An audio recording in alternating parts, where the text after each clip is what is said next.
Żewġ barranin sfaw feruti wara splużjoni li seħħet fuq jott li kien sorġut f'marina fiż-żona ta' Biegi. Il-każ seħħ ftit wara t-tokki ta' nofsinhar meta f'dak il-ħin il-kalkar u ż-żoni tal-madwar teżżu b'din l-isplużjoni qawwija. Il-jott spiċċa imbela minn nirien qawwija u aktar tard ereq fil-port il-kbir wara li kien inqala minn malmoll. Mal-ewwel waslu fil-post il-Pulizija, membri tal-Protezzjoni Ċivili u żewġ ambulanzi.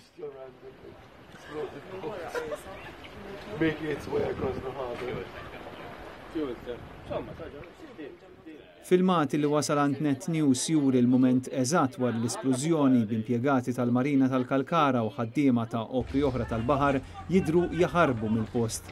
L-istess splużjoni kkawżat ukoll daħna kbira sewda li deret minn diversi partijiet tal-pajjiż.